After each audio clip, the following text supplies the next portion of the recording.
Welcome once again to Avila, Chicago, Making a Difference. And we're going to try to make a difference on this show today. We have a very interesting show, perhaps a little exotic for the Western taste, but we have a number of people who are Tibetan and are Tibetan Buddhists and who are trying to maintain the culture, the art, and the music of Tibet while in exile. And we want to say on this show that we're very supportive not only of people of Tibetan ancestry, but many people who've had to endure persecution and oppression and have come to the United States.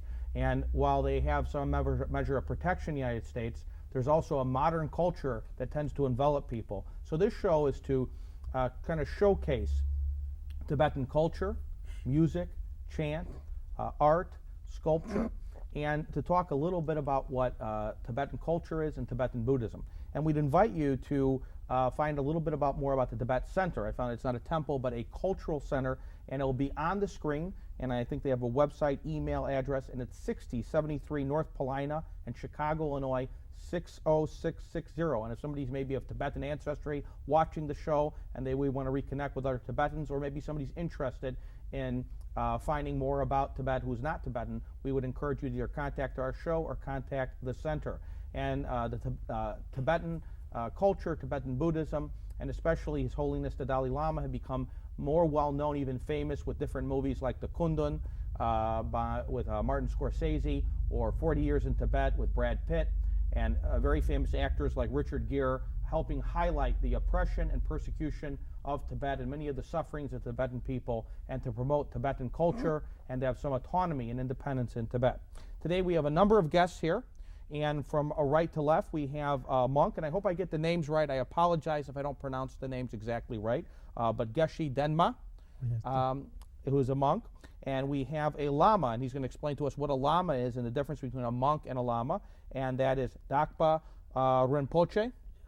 We have the president of the Tibet Center, Tashi T. Puri, and we have the master in butter, sculpture, and sand mandala. And we have an example on the table here, and I don't know if we had a cut on that before the show, but it's some beautiful flowers, what looks perhaps like some snakes, some elephants, but which is a butter sculpture and sand mandala, and the dance and music teacher, Mr. Lapsang Yungpal. Thank you all, gentlemen, for being on our show. Before we go any further, and we're going to have a lot of questions, and I think it's going to be a very interesting show, we'd like to start with a little bit of chant. If we could, please, I would like to invite you to chant on our show for our viewing audience.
Thank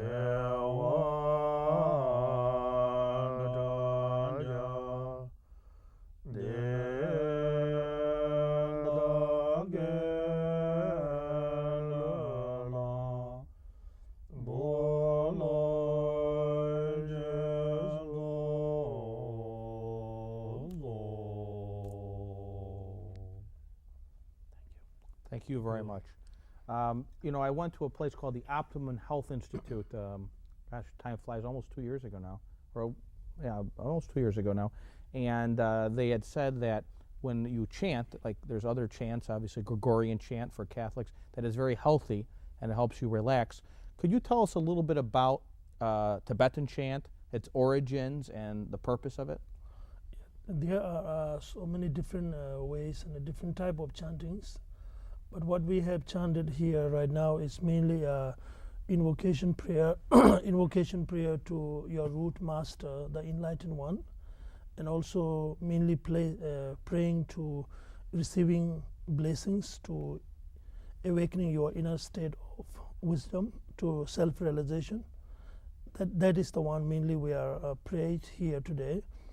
And also the prayer, one of the last prayer we did is the universal offering to the divine enlightened ones in order to generating the peace and happiness in the world, and generally the specifically directly kind of your own self to receive the energy, the quality of the merit, and receiving the peace.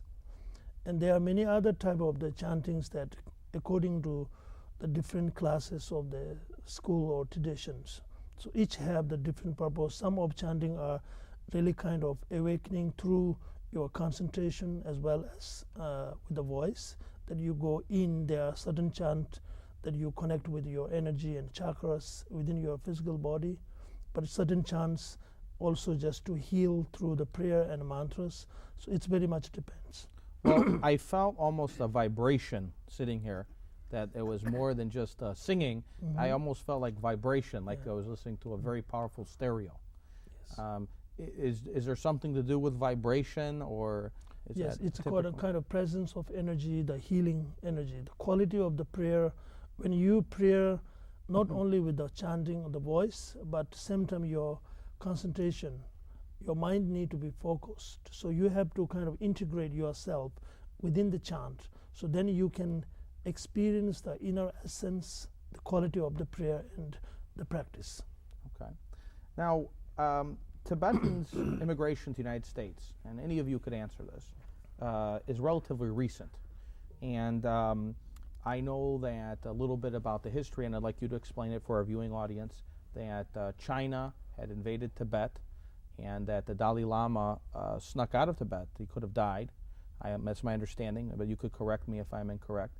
And that he left Tibet, and that many people left Tibet after these incidents with the Chinese. Tell us a little bit, just briefly, about the history and how Tibetan people came to the United States. The coming of the Tibetans to the United States is fairly recent, in the early 90s. Before that, there were few Tibetans in the United States, mainly scholars staying back or some religious teachers like that. But in 90, the United States government decided to take 1,000 Tibetan refugee families, and over the years, then due to the family rejoining, then now the number has grown. So in North America, including Canada, there are 11,300 Tibetans, we say, of which the maximum number of Tibetans are in New York, followed by Toronto and then Minneapolis. In the case of Chicago, there are nearly 300 Tibetans. So in the early 90s, when the resettlement projects started, two of our Tibet supporters, Nina Schroeder and Gigi Prisker Parker, and then helped by many of the American friends, have started the Tibetan resettlement project in Chicago, through which we all came through. Then later it became the Tibetan Alliance of Chicago. So that's the But the Tibetan refugees in India and Nepal, that started in 1959 when His Holiness the Dalai Lama was forced to leave Tibet and seek political asylum in India. So 59 we lost the capital, but the Chinese invasion started in late 49s, early 50s in eastern Tibet. A lot of destructions in the monasteries and stiff resistance, and the resistance being defeated, they ran towards the capital, and eventually the peaceful, all the efforts of the Dalai Lama for a peaceful settlement, that failed, and then eventually he was forced to seek political asylum, realizing that he could do more for Tibet while being outside, and that he decided at the age of 24, 25, and today now the world can see that what he decided was really true. And even the political scientists, they say he's a very shrewd, because when he was forced to flee the country, he had taken the whole cabinet with him. As soon as he landed the Indian border, he declared, wherever the Dalai Lama and my cabinet is, the Tibetans everywhere will recognize that as the legitimate government. So the Indian government, and then the Nepal, Bhutan, a lot of resettlement projects there. Then later in the 60s, Switzerland and Canada. And so today we are now here in Chicago. Now, some of the largest settlements are in India and Nepal, is that correct? Yes, India. Majority of the Tibetans are in India, especially in South India. That is, there's a state called Karnataka. That was the state that came forward to give maximum number of land for the resettlement of the Tibetans. Then there are other agricultural settlements, agro-based settlements, and the Tibetan government in exile and His Holiness the Dalai Lama, they are in Himachal Pradesh, a state in North India. Okay. And that's where the government in exile is? Yes. Okay, now tell us, let's go back a little bit more in time. Tell us a little bit where, we saw a map when the show started, and I know Tibet is called the window to the world, or the ceiling, or what is it called? The roof of the world. The roof of the world, right, the roof of the world. Tell us a little bit about Tibet itself, and the country of Tibet, the people of Tibet, and some of the cultural traditions of Tibet. Yes, for that I'll request Geshe to explain as he was the world. Well, Tibet, as everyone knows, it is a roof of the world. And it's one of the, I think, the richest in culture and tradition, both in spirituality and culture richness. Although it is not so huge in the population number, but geographically it is quite big in a sense of the capacity. And the population of the people, we are just in 6 million, but the quality of 6 million people's daily life is completely bounded within the spirituality, and all their day-to-day life is based on the teachings, the Buddhist and the Burn tradition, which is known as the native religion of Tibet. So all the Tibetans are actually living in the culture and the tradition are based on, as always His Holiness the Dalai Lama says, that non-violence. Our really teaching, it is not only kept in some kind of temple or certain places area, but it's all spread, and it's taking place in the root, the mind of each and every Tibetan people. So we have been living in this culture and history. It's a kind of very rich history as well, and culture and tradition. Now that since we left our country, that many of the Western countries and Western people have access to learn and know about the richness of the Tibetan culture and tradition. So that is very much part of how we are living in. Now, obviously Tibetan Buddhism is intertwined with the Tibetan culture generally. And are Tibetans then a unique ethnic identity? When you say 6 million people, because since the late 40s, you had a number of Chinese immigrants there. Are Tibetans then a unique ethnic identity also? So, in identity level, in many aspects, yes, from individual level, maybe not so much as early days like because of the certain circumstances. But in general, quality level, I think very much yes. Okay. And how did the Tibetan people become Buddhist? Or tell us a little bit about Buddhism. Just briefly, I know that it was Siddhartha Gautama. He was an Indian prince, Yeah. Hindu, and he changed some of Yes. and so how did, tell us a little bit about Buddhism and then how the nation of Tibet and Tibetan people became Buddhist. Yeah, in Tibet in general, there's two major religion sect. We can call a native tradition, which is known as Burn, and the tradition which is known as the Tibetan Buddhism. So, which is the native religion of Tibet? It was there very much as a nationwide spirit and a practice by all our people until the very much end of the 7th century. Very beginning of, mainly from the beginning of 8th century on, then the Buddhist teaching come from India, which is originated or taught by Buddha Shakyamuni, known as Chomden, we call. So Buddha Shakyamuni, who have taught this teaching, and then gradually in the 8th century on, that it is widely spread in Tibet, and the first time and the oldest Buddhist religion sect known as a Nyingma or Red sect, brought by Padmasambhava, and gradually on different masters, scholars from India, and gradually it is being spread. And then the essence of the teaching actually divided in sutra and tantra in Buddhist, for example. So each of these teaching, either way, it is mainly meant to make yourself good human being. You know, now you said sutra and tantra. I always thought sutra meant a line or a verse. Well, now in scholarly it is more known. Now it's a Sanskrit word? It is, yes. Both sutra and tantras are originally Sanskrit word. So it is known as like a sect, name of the sect. In a literal translation, the sutra actually is a text that is you kind of recite it. So I always thought that sutra was... Here when we say sutra is based on kind of certain classes of philosophy of the certain school or class. So that is according to that philosophy that you apply it, practice, right? Okay, and I always thought tantra, when people say tantra, it was to deal with human sexuality. No, it's a misinterpreted. Tantra is actually a innermost or esoteric teaching based on the sutra when you have practice and experience of your own, and then only supposed to be advance your practice in tantra. You know, in the West or many places, people have very misunderstanding and misinterpretation, and somebody have taken advantage of that, applying that sexual relation as you were talking about. In general, it is not the one essence. It is more deeper and more essence into the potential of your true nature to understand who you are, what the phenomenal nature of all existence. Now, tell us a little bit about any Tibetan.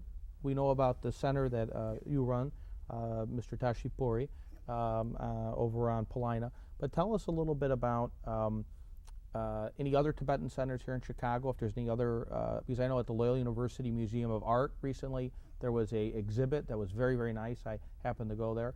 And I know when we get to the art, I was able to do a mandala with some children, and we made a mandala there at the Loyola University Museum of Art, which is, well, we'll let him explain it, but it was beautiful with sand and different colors. And any other Buddhist organizations, what are the other Tibetan or Buddhist organizations here in Chicago? In the Chicago area, there are many Buddhist centers, of which 10 are practicing Tibetan form of Buddhism of all the schools, and those are the Buddhist centers. Then of the organizations, there's the Tibetan Alliance of Chicago, as I mentioned earlier. That was the one who brought the Tibetan refugees from India and Nepal. And then 1908, early that we formed the Tibet Center. That is an arts and or cultural center, or the Tibet Press Center, we can say. Since then, since then we brought many lamas, monks, nuns, doctors, Tibetan astrologers, performers, artists, and Tibetologists, and many authors who have written books. So there's an ongoing programs, and soon we'll be doing some programs with the Freedom And some of the Museum. dancers came to the Loyola University Museum of Art, I know. Yes. So we had 3 groups: a group of monks from the Namgyal Monastery, Then the dance and music group from Tibetan Association, Madison in Wisconsin, and then from Chicago, our dance and music teacher and his students. Okay. And how can people find out about these Tibetan groups or any of these? Is there a temple in the Chicagoland area, or a place of worship, a sanctuary? In all Tibetan homes, we have private shrines there where we worship, and that may be like other Buddhist centers, more the same size. Then we have a community center, which is called the Tibetan Alliance. There we have periodical the meetings, the religious services, speakers, like that. But then the Tibetan community is on a look for a cultural center also, but right now the funding is a problem. Okay. Well, let's get to these two gentlemen here. I'd like to, Mr. Sonam Dargo, I'm sorry if I mispronounced the name. I saw your butter sculpture, I don't know if it was yours, at the Tibetan Cultural event at the Loyola University Museum of Art. Can you explain a little bit about the techniques involved of this sacred art? Sure. The butter sculpture is basically an offering. So they make many different shapes, different design, and different images. So we make sometimes make rituals. So we make some very nice butter ornament. Here's is some like three-dimensional butter sculpture. Here's like. Is this actual butter? Yeah, this is butter. Actually, there's butter is mixed with a little bit like vegetable dye. Now, is it butter as we know it? You go to the grocery store, you buy butter? I explain you in Tibet we use the yak butter, which means the yak means like male and the D with the female. The yak butter is very strong and very soft. It's very nice. So we earlier mentioned since we lost our country after 1959, we cannot find this butter sculpture. I mean yak butter in India and everywhere. So then we moved to India. We exiled 1959. We used there some Indian ghee, what they call like dalda or something like vegetable dye. So we use that. This is okay. This one is I got from the Malaysia the butter. So it is edible and it's very stronger than other butter. It's as like butter. It's very soft. It's melt. So it looks like it's very like solid. It's not solid. It's when you touch, it's going to melt. It's very, very fragile, very soft. Okay. So yeah, this basically is an offering I said. So they make many different shape, and in Tibet, once a year they make it very huge, like 3-4 story high. They're making lots. They spend many days, and many people working there. And then offering is just one night. Next day they destroy it. So they make a new one. I want to talk more about that, Okay. but because I want to make sure we get everybody in. Mr. Lobsang, you are the dance and music teacher, I understand. Can you tell us a little bit about how you teach children, and can you please give a demonstration of your instrument? Yes. We Tibetan call this danyan. Da means is sound, and nyan means sweet, sweet sounds, so something like that. So right now I'll play a little bit. This song is for the 14th Dalai Lama.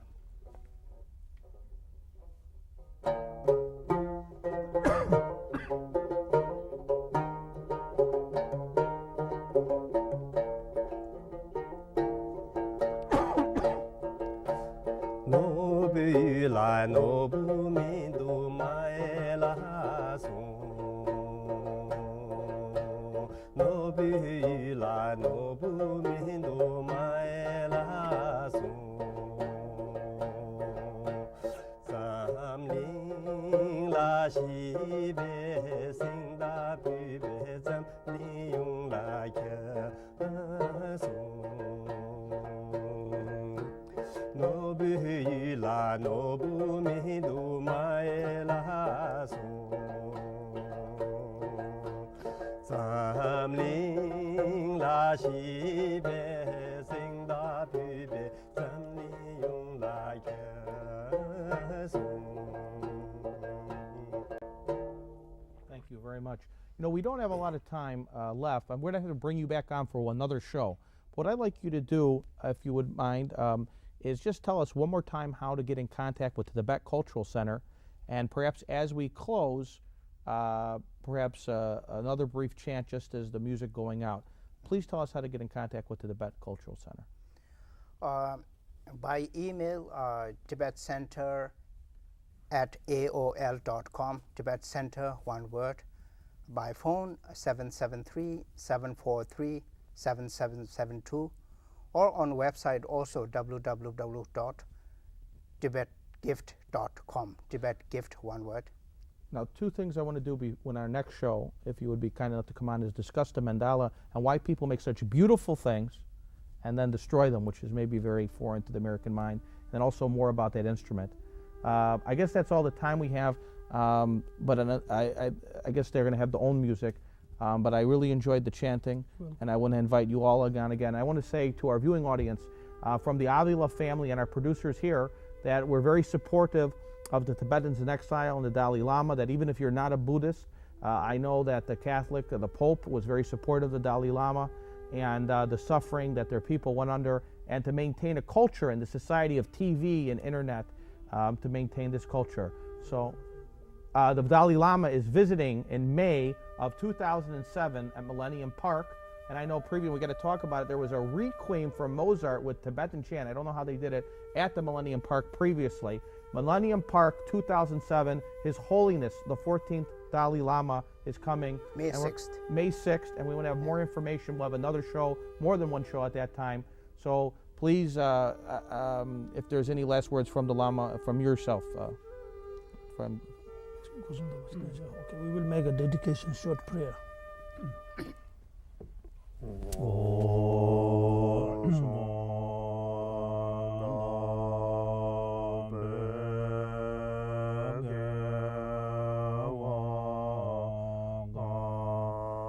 Yeah.